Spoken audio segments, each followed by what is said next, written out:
नमस्कार दोस्तों, स्वागत है आपके स्पीडी सक्सेस चैनल पे। स्पीडी सक्सेस चैनल के इस वीडियो में हम देखने वाले हैं बृहद्रथ वंश किस तरीके से आगे बढ़ा और किस तरीके से एक आने वाले एक मगध साम्राज्य की मजबूती के लिए सबसे बड़ी नींव बन करके उभरा था।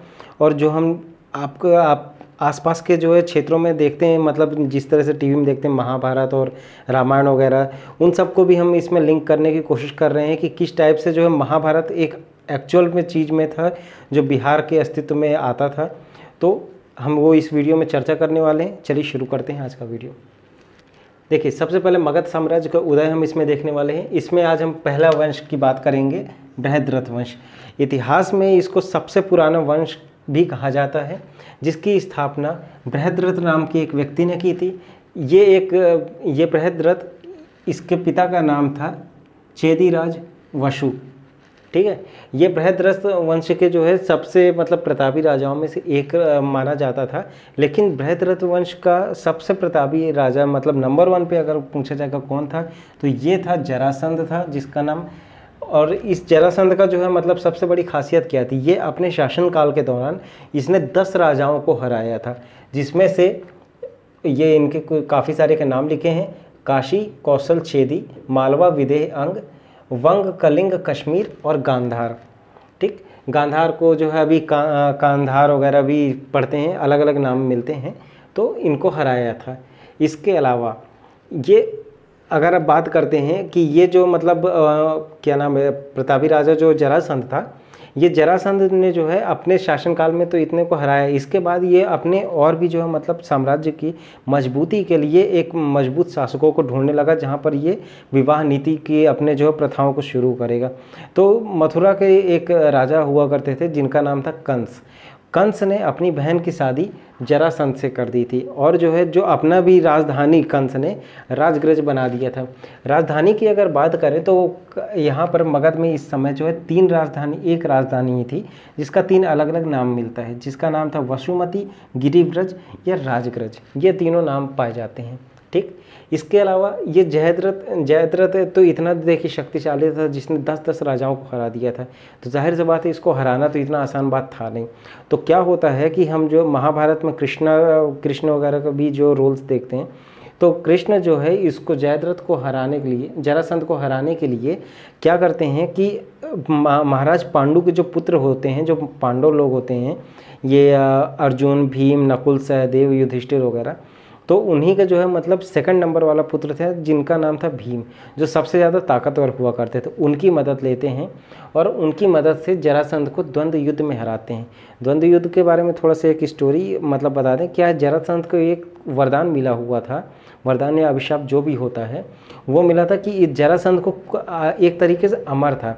अगर वो जरासंध की एक ये सिंपल बॉडी है, इस बॉडी को अगर जो काट दोगे, किसी भी तरीके से कर दोगे, कुछ भी हथियार मार दोगे, कभी नहीं मरेगा। इवन इसकी बॉडी को जो बीच से फाड़ भी दोगे ना, इस तरह से अलग फेंक दोगे, तो भी ये जरासंध मरता नहीं था। तो कृष्ण भगवान को इसकी एक युक्ति सूझी थी कि जो ये जो बॉडी अगर फाड़ भी देते थे ना, तो ऑटोमेटिकली वो जुड़ जाती थी।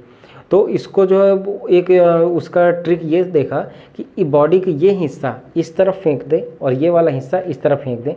ये एक स्टोरी है। तो ये अपोजिट डायरेक्शन में ये दोनों जो हिस्से फेंक देते थे, जिसके बाद ये बॉडी जुड़ती नहीं थी, और फिर ये जरासंध जो है फिर इस तरीके से मर जाता है उस द्वंद्व युद्ध में।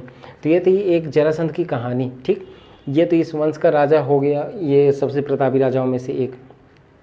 इसके बाद बात करते हैं जरासंध का, जो इस तरह से जब कृष्ण ने इनको मार दिया, इसके बाद मारने के बाद अब ये इतना प्रतापी राजा, जाहिर सी बात है इसका राज्य इतना बड़ा था, तो कुछ ना कुछ को तो बैठाना होगा वहाँ पर। तो कृष्ण ने क्या किया, तो जरासंध के बेटे था जिसका नाम था सहदेव, इसको फिर जाकर के अगला राजा बना देता है यहाँ का। ठीक है, और सहदेव के बाद जो है यहाँ पर काफ़ी सारे पूरे वंश चलते आते हैं, और फिर इसके बाद लगभग 600 BC के आसपास का समय होता है। उस समय में इसी वंश का 25वां राजा होता है, जिसका नाम था रिपुंजय। उसको पुलिक ने मार दिया। रिपुंजय के जो है जो मंत्र सभा में जो काफ़ी सारे काम करने वाले लोग होते हैं, उन्हीं में से एक था पुलिक नाम का व्यक्ति। तो पुलिक क्या सोचता है कि वो अपने जो है बेटे को राजा बना देगा, रिपुंजय को अपदस्थ करके, अर्थात उसको मार करके राजा बनाएगा। तो पुलिक ने रिपुंजय को एक बार जो धोखे से रात में मार देता है। तो ये सब मारने के बाद जो है वो सोचता कि अब मैं अपने बेटे को राजा बनाऊं। तो उसी दरबार में एक और मही नाम का व्यक्ति था। तो मही सोचता है कि पुलिक ने तो रिपुंजय अर्थात राजा को मार दिया है, तो मैं क्या करता हूँ कि इससे पहले कि पुलिक अपने बेटे को राजा बना ले, मैं पुलिक को ही मार देता हूँ, क्योंकि राजा को मारने वाला तो ज़्यादा मेहनत वाला काम था जो पुलिक ने कर दिया। पुलिक को मारना कौन सा मेहनत का काम है, वो तो आसानी से मर जाएगा, वो तो अभी राजा भी नहीं बना है और ना ही उसका बेटा अभी राजा बना। तो महिक ने फिर जो है षड्यंत्र रच के पुलिक को भी मार देता है। इसके बाद जो है महिक अपने बेटे जिसका नाम था बिंदुसार, उसको जाके राजा बनाता है। फिर आगे चल के हर्यंक वंश की स्थापना यही बिंदुसार करता है। तो बिंदुसार की स्थापना का तरीका क्या था वो चीज़ हमने यहाँ पर देख ली कि किस तरीके से रिपुंजय को पुलिक मारता, पुलिक को फिर मही मारता और मही उसके बाद अपने बेटे बिंबसार को राजा बनाता है।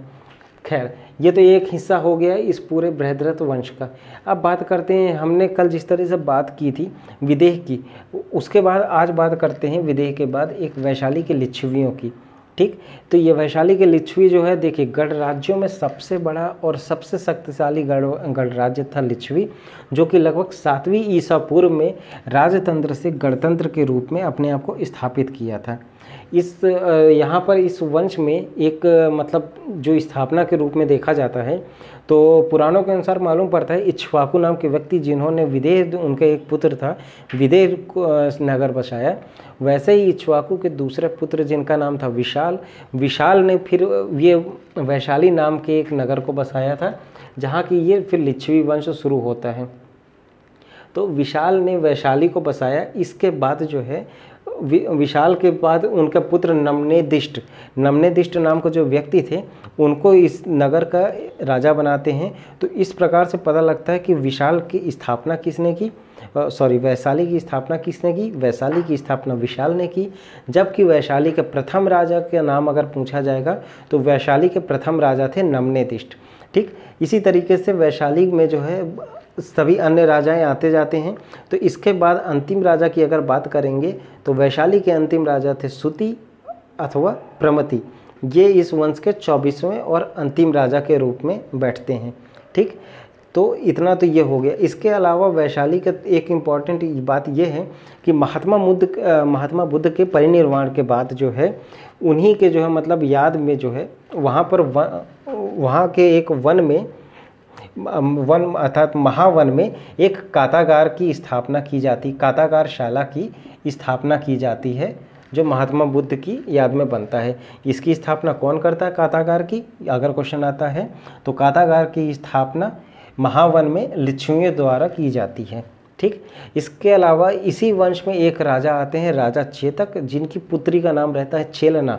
तो इनकी पुत्री का चेलना का विवाह इसी जो है मतलब यहाँ पर वंश के जो रिपुंजय को मारने के बाद पूरा क्रोनोलॉजी बताया था, जब बिंबसार राजा बनता है, बिंबसार राजा बनने के बाद जो है ये यहाँ के राजा चेतक की पुत्री चेलना, इनका विवाह जो है बिंबसार से करते हैं। और ये चेलना और बिंबसार का पहला विवाह माना जाता है। हम इतिहास में पढ़ेंगे कि बिंबसार की लगभग 500 महारानियाँ होती थीं, जिसमें से सबसे प्रमुख 3 थी। एक थी ये यहाँ पर जो है चेलना थी वैशाली की, एक कौशल की राजकुमारी थी, एक वज्जी की ही मतलब राजकुमारी हुआ करती थी, वज्जी या फिर विधि, मेरे को अभी याद नहीं आ रहा, माफ़ कीजिएगा। तो 3 मतलब राजकुमारियाँ प्रमुख हुआ करती थीं। ठीक, तो यहाँ पर तो ये हो गया राजा मतलब चेतक तक का, और ये लिच्छवियों के बारे में जितना हमको जानना था वो जान लिए। इसके बाद हम बात करते हैं अलकप के बुली की। अलकप के बुली, ये अलकप सबसे पहले देखिए अलकप की मतलब जो शहर था वो बसा कहाँ था, बिहार के ये यहाँ पर शाहबाद, आरा और मुजफ्फरपुर के बीच में जो एक नगर बसा था उसका नाम था अलकप। तो अलकप के जो बुली थे इस नगर में बसे हुए थे। इसके अलावा ये अलकप के जो बुली थे, एक बैठ द्वीप नाम की जगह जिसकी वर्तमान में जो है बेतिया नाम से जाना जाता है, उस पुराने मतलब ज़माने में बैठ द्वीप कहा जाता था। वहाँ के जो लोग रहा करते थे नागरिक और या फिर राजा जो है उन नागरिकों के, तो उनसे जो है इनकी घनिष्ठता हुआ करती थी अलकप के बुलियों की। इतनी ज़्यादा इनकी घनिष्ठता जो है धीरे धीरे बढ़ती गई थी कि अलकप के बुली और बेतिया में एक संधि हुई, जिस संधि के तहत ये बेतिया के लोगों ने अपना एक राजधानी बनाया। ये यहाँ पर ही बुली ने जो है मतलब अलकप नाम के क्षेत्र को ही मतलब राजधानी बनाया था। माफ़ कीजिएगा, बेतिया नाम के क्षेत्र को अलकप ने राजधानी बनाया और इसके बाद इनकी जो है मतलब घनिष्ठता और बढ़ती गई समय के साथ। इसके अलावा अलकप एक और चीज़ के लिए जाने जाते हैं कि ये बुद्ध के अनुयायी हुआ करते थे और बुद्ध के अनुयायी होने के कारण जाहिर से बात है कि जब महात्मा बुद्ध की मृत्यु होती है तो उनकी मृत्यु के बाद यहाँ पर इन लोगों ने अपने क्षेत्र में अलकप के आसपास में एक स्तूप का निर्माण कराते हैं, जिसके मतलब चर्चा जो आज की डेट में ज़्यादा तो नहीं होती, पर फिर भी एक स्तूप के नाम पे या फिर जो है मतलब अलकप के बुली लोग किसके अनुयायी थे उनके नाम पे भी हमको इस टॉपिक को पढ़ना होता है।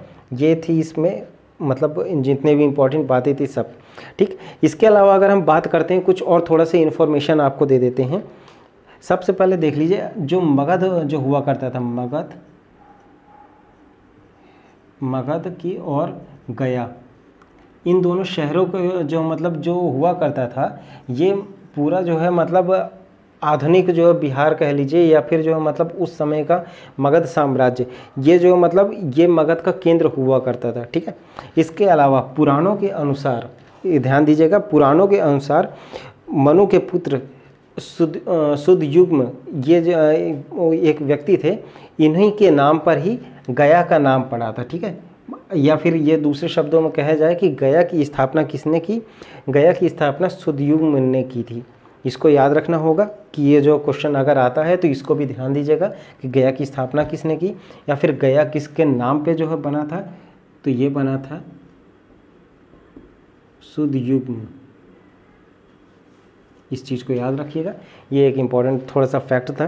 खैर जितने भी होना था यहाँ पर बताना था, मैंने आपको यहाँ पर सारी इंपॉर्टेंट चीज़ें ज़्यादा से ज़्यादा बताने की कोशिश की थी। अच्छा, पिछले वीडियो में एक और चीज़ नहीं बताया था, ये जो इक्ष्वाकु मतलब राजा इक्ष्वाकु थे, ये कौन से वंश के राजा थे? यहाँ पर जो क्वेश्चन थे, सबसे शक्तिशाली ये इक्ष्वाकु राजा थे। ये जो मतलब वंशज हुआ करते थे सूर्यवंशी हुए माने जाते थे, इनका पूरा वंश। तभी तो वो मतलब श्री राम से जब जो है मतलब आगे शादी होती है इनके पूरे वंश के जो मतलब सीता माता की, तो फिर वहाँ पर बताया जाता है कि ये सूर्यवंशी राजा राम थे। तो इस जितना भी डिटेल्स थे अब मैंने आपको यहाँ पर कंप्लीट करा दिया है। आपने हमारी पिछले वीडियो अगर नहीं देखी, हम फिर से रिक्वेस्ट करते हैं आप हमारी सारी वीडियो देखिए, क्योंकि जितना भी हम यहाँ पर बता रहे हैं इससे ज़्यादा कुछ भी बिहार जीके के लिए पढ़ने के लिए इम्पोर्टेंट नहीं है। इतना अगर आप कर लेते हैं ये आपके लिए मोर देन सफिशिएंट होगा। प्लीज़ इस वीडियो को देखिए, हमारी पुरानी वीडियोस भी देखिए। आपको आसानी के लिए हमने प्लेलिस्ट भी लगा रखी है, आप प्लेलिस्ट में जा कर के बिहार जीके का वीडियो देख सकते हैं। सारी वीडियोस देखिए, मोर देन सफिशिएंट है। इसके अलावा अन्य वीडियो भी हैं और बीपीएससी की प्रिपरेशन स्ट्रैटेजी क्या होनी चाहिए वो हमारी बिहार जीके की ही स्टार्टिंग में ही प्लेलिस्ट में हमने डाल रखी है, उसको भी देखिए और समझिए कि किस तरीके से हमको आगे बढ़ना है।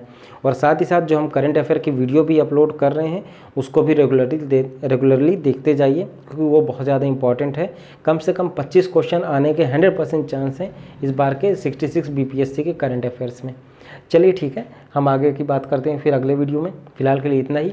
आप सबसे फिर से एक बार हम रिक्वेस्ट के साथ विदा लेंगे और रिक्वेस्ट यही है कि हमारे चैनल को प्लीज़ सब्सक्राइब करिए, इस वीडियो को लाइक कीजिए और अपने दोस्तों के साथ शेयर कीजिए। Thank you and have a nice day.